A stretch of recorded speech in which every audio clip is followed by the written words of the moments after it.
Eu tinha nada mais do que 10 anos em 2010, quando assisti ao filme da Múmia pela primeira vez, e o sentimento foi de medo. Eu nunca fui um garoto muito corajoso, e até hoje tenho muito medo de filmes de terror, mesmo eu tendo visto It em 2017 e 2019.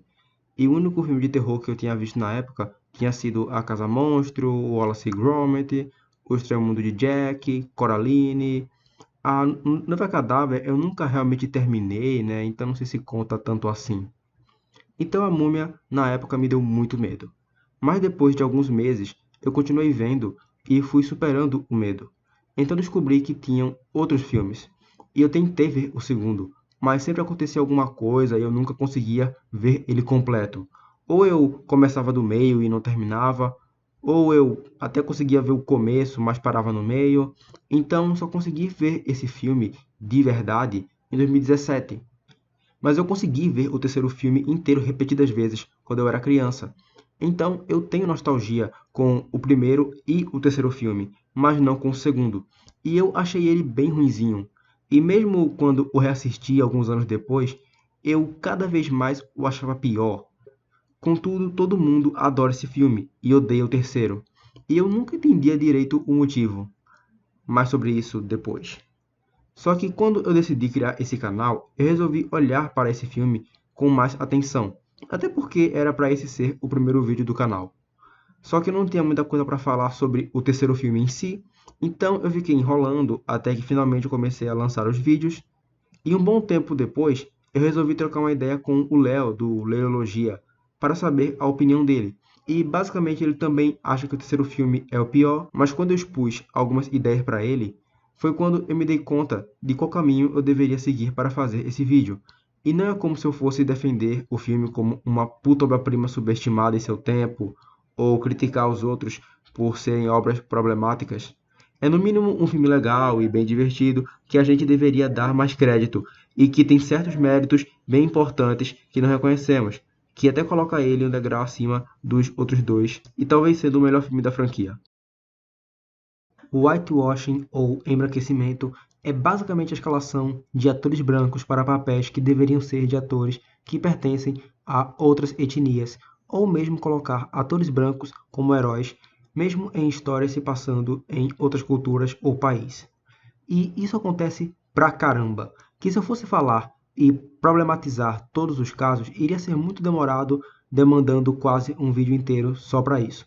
Contudo, focando em questões sociais, o Egito e basicamente todo o Oriente Médio passaram e passam por um processo pesado de whitewashing. E os filmes da Múmia são um grande exemplo disso, com a Múmia nos dois primeiros filmes e até no filme de 2015 sendo uma pessoa branca. E nos filmes dos anos 2000, não só a múmia é branca, como o egiptólogo e o cara lá que fazem parte de uma sociedade secreta de mais de 3.000 anos também são brancos. E uma coisa também a ser deixada clara é que tem até textos acadêmicos que os egípcios escrevem sobre si mesmos, onde eles falam que eles se veem como povos negros. E nem só isso, mas outros povos que visitaram aquelas regiões descrevem que viram povos negros. Então, você ignorar esses fatos históricos que já eram muito bem sabidos desde os anos 2000 é bastante coerente e até bastante racista. E assim como o Jonathan e a Ivy, que são filhos de um inglês com uma egípcia, o que basicamente deve significar que eles são filhos de um branco e muito possivelmente de uma negra. E claro, eu sei que biologicamente falando é perfeitamente possível um branco e uma negra terem filhos brancos. Mas é aquilo, cara, isso é só um filme com um roteiro pronto e foram feitas escolhas de atores. Esse negócio da biologia é mais uma leitura sua para você proteger o seu filme. Assim também como você tentar dizer: ah, mas a sociedade secreta não podia ter permitido brancos no decorrer das eras. De novo, só que, de novo, isso é só um filme, cara. Foram feitas escolhas para compor a narrativa. E no segundo filme, eles finalmente colocam negros, só para serem mortos sem importância. E tá, você até pode dar o argumento de que eles são só minions, então a morte deles de fato não importa, o que é bem plausível, mas olhando as construções que os filmes fazem, acaba sendo mais um aspecto bem problemático. Mas claro que não estou dizendo que os filmes são ativamente racistas. No mínimo, eles só tomaram decisões bem ruins. Mesmo que em plenos anos 2000, e além do agravante de, bom, 11 de setembro, mas é aquilo, né? Racismo estrutural. Eles não devem ter percebido, talvez. Não que seja desculpa o suficiente.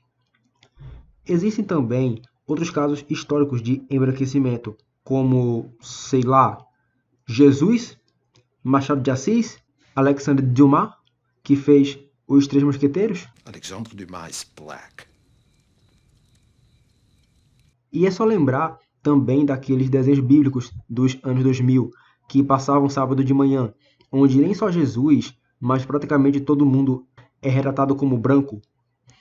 E nem só falando de filmes, historicamente falando, a narrativa que vemos durante nossos livros de escola é uma tentativa de separar o Egito e o norte da África do resto do continente, que são regiões que tiveram muita participação e influência na construção da história europeia, e assim rolar o embranquecimento do Egito e até do Oriente Médio. Esse, pelo menos, num sentido mais religioso, como filmes que focam na saída do povo hebreu do Egito. E até o filme novo da Cleópatra, que vai sair agora em 2022, por aí, ela vai ser interpretada pela Gal Gadot. E tá que ela tem ascendência israelense, mas mesmo assim. E basicamente, o único filme que retrata isso, de fato usando negros humanizados, é O Príncipe do Egito. E quando eu falo aqui humanizados, isso nos leva a outro tópico que vi um tempo atrás sobre a desumanização dos negros em animações. E nem só de negros. Pensa bem, a nova onda do Imperador, que é basicamente o Imperador Inca, que passa boa parte do filme como uma lhama. Irmão Urso, bom, o nome já diz. A Princesa e o Sapo, um espião animal, e até mesmo Soul, onde tecnicamente ele vira um gato. E depois uma alma que basicamente tem a forma de um Smurf. Estudiosos e ativistas apontam que essa animalização do negro nas animações seria uma estratégia para fugir dos impactos que o racismo pode trazer aos blockbusters, assim tornando eles mais lúdicos e engraçados, não tão humanos. E até Lilo e Stitch, mesmo que os personagens sejam de fato havaianos, a Lilo tem uma admiração imensa pelo Elvis, o rei do rock, que só tem essa fama pois ele foi mais divulgado do que caras como Chuck Berry, por motivos de... Bom, você já pode imaginar. Mas por que a Lilo não tem uma admiração maior pelo Israel, o cara que cantava Over the Rainbow, que defendia a independência havaiana, que só se tornou Estado de forma imposta aos nativos para agradar interesses americanos? E para encerrar esse tópico, o que eu quero deixar claro é que esses filmes, incluindo os filmes da Múmia, onde é colocado o branco para resolver tudo, ou os negros e pessoas de outras etnias não sendo valorizadas, ou mesmo sendo vilões, não que eles não possam ser vilões, tá? Não estou dizendo que o negro não pode ser vilão e tal nunca. Eu não estou dizendo isso também, tá? Esses filmes não se tornam ruins apenas por isso, apenas com aspectos bem problemáticos, e que definitivamente não devem ser ignorados. No final, eu ainda amo o primeiro filme da Múmia, Irmão Urso, Lilo e Stitch e, obviamente, Soul. Só que o whitewashing e o racismo sempre devem ser percebidos e combatidos.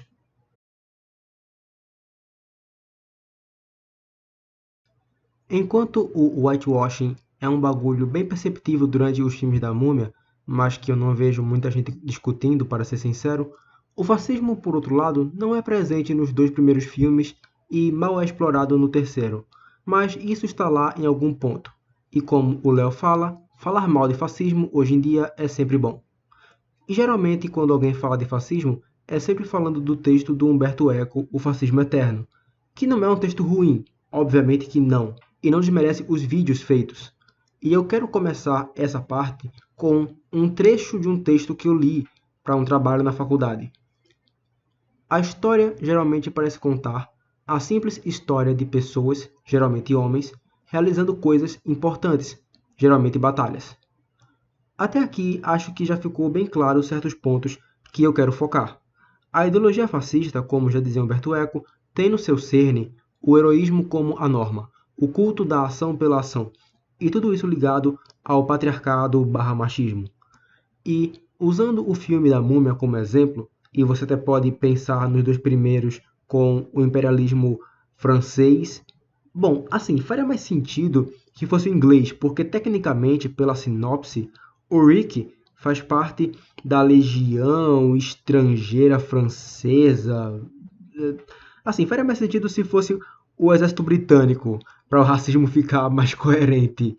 Mas ainda assim, ainda é um imperialismo de pessoas brancas basicamente invadindo Ramunaptra, que para aquele povo você poderia até fazer a leitura de que é uma cidade sagrada.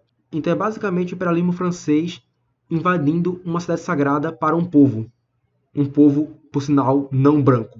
Sem falar também que isso rola lá por volta de 1923, e a independência do Egito foi proclamada em 1922. Por isso que faria até mais sentido que fosse meio que o Rick ser do exército britânico e tentando meio que impedir o movimento de independência do Egito, sabe? Historicamente falando faria mais sentido, mas tanto faz, de todo jeito ainda é um problema. Continuando. O filme também se passa naquela época, além de não oferecer um olhar mais crítico perante os ingleses ou franceses. Não que Hollywood costume fazer muito isso.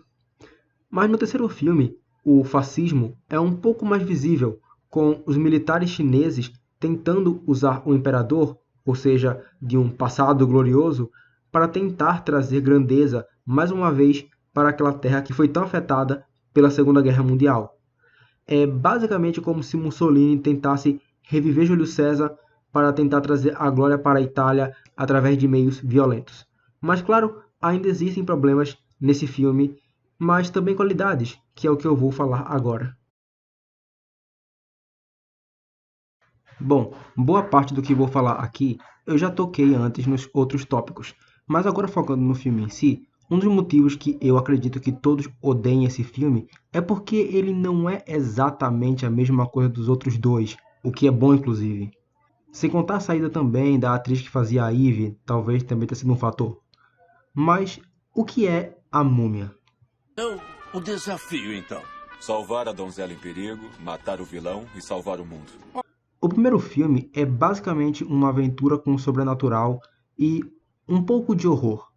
De fato, não é a mesma coisa que foi feita nos anos 30, que era um bagulho realmente de terror para aquela época. Mas quando o monstro surge, no primeiro filme, é basicamente devido a uma ação de causa e consequência. Enquanto no segundo filme, eles basicamente tentaram aumentar a escala, não só com o destino do mundo em jogo mais uma vez, mas com aquela guerra de CGI contra os bonecos de massa dos Power Rangers que você não se importa, mais aquele The Rock de CGI pré-Play 1.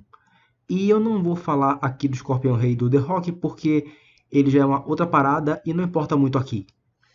Já no terceiro filme, ele se inicia de uma forma um pouco mais como uma missão para devolver um objeto culturalmente importante que foi roubado de seu país de origem, que é um tema bem interessante que o filme do Pantera até tocou inclusive, mas também não vejo muita gente conversar muito sobre isso. Mas ainda não deixa de ser uma aventura com o sobrenatural. Só que, pelo menos para mim, soa mais próximo de um filme de espionagem do James Bond. Sem falar que é intrigante que o filme que coloca de forma um pouco mais visível o fascismo e coloca atores não brancos não só como vilões, não tão unilaterais, mas também como protagonistas, seja o mais odiado. Sem contar que até no sentido narrativo, eu acho que ele é até mais interessante, pois anos após os acontecimentos do segundo filme, o Alex cresceu e se tornou um jovem descolado e aventureiro, mas que se afastou da sua família. E o seu pai, por ser um homem muito macho, principalmente pensando no tempo em que o filme se passa, no caso nos anos 40, também tem dificuldade de se relacionar com seu filho e admitir que ele cresceu e confiar no seu julgamento, mesmo que ele ainda possa tomar atitudes bem inconsequentes em algumas partes do filme. Tanto que as primeiras vezes que eles conversam são sobre coisas de macho, ou seja, armas. E no decorrer do filme, basicamente o arco dos personagens se conclui com eles conseguindo se abrir emocionalmente um com o outro. E voltando para a parte dos atores chineses, que o filme os coloca como protagonistas e de fato com agência no conflito final, mas ainda assim tudo se resolve graças aos bons homens brancos. Mesmo que o maior conflito do imperador seja entre a Ling e a sua mãe, e faria mais sentido elas derrotarem o imperador, mas ainda assim é bom vê-las nessa posição ativa e de protagonismo. E bem diferente do segundo filme, onde a morte dos negros ou não brancos não importa, nesse pelo menos quando a mãe da Ling morre, tem peso, tanto para nós como para os personagens. Assim, eu tenho bastante certeza que ninguém aqui chorou quando aquela mulher morreu, mas ainda é um momento tocante bastante para você sentir que é um momento de fato triste. Já no caso do fascismo, não é como se o filme estivesse debatendo ativamente o fascismo. No máximo, algumas ideias estão ali, desde o militarismo do governo chinês e sua tentativa de retomar um passado glorioso após a fragilidade devido à Segunda Guerra Mundial, e tudo isso em nome de um espírito nacionalista, vendo todos à sua volta como o outro, mas ao mesmo tempo fazendo do imperador ser apenas um ditador imperialista com esse discurso, até porque esse é um símbolo moderno para quem é do mal. Mesmo que no primeiro filme o protagonista seja do exército francês que estava exercendo seu imperialismo invadindo uma terra sagrada para o povo egípcio. E nem é como se esse filme fosse uma puta obra-prima subestimada, tanto num ponto de discussão racial ou em discussão sobre fascismo. Ele não é. Mas acho que esse ódio todo perante esse filme meio que é sem sentido. Ele pode não ser a melhor coisa do mundo, mas também está longe de ser a pior. E claro, eu também faço parte da ideia de que o primeiro filme é muito divertido. Sim, de fato. Mas acho injusto desmerecer o terceiro. Ele ainda tem qualidades que não demos o devido valor na época, além de ser uma boa conclusão para toda a saga, saindo de uma aventura com sobrenatural bem despretensiosa para um filme sobre reconciliação com a família, já colocando ele um degrau acima dos outros dois, talvez como o melhor filme da franquia. E claro que o legado dos filmes da Múmia obviamente não está e não precisa se reduzir apenas a cara, é um filme com um viés racista. Obviamente que não. É um filme divertido, cara. Tudo bem você gostar dele. Você pode ver uma coisa e ainda assim aceitar um olhar crítico, cara. Tá tudo bem. Só que, obviamente, não devemos virar nossos olhos para os problemas que tem nesses filmes. O meu nome é Ítalo e o vídeo fica por aqui. Se você curtiu, deixa o like. Se não curtiu, também deixa o like. Se inscreve, compartilha, vê os outros vídeos. Obrigado e até a próxima.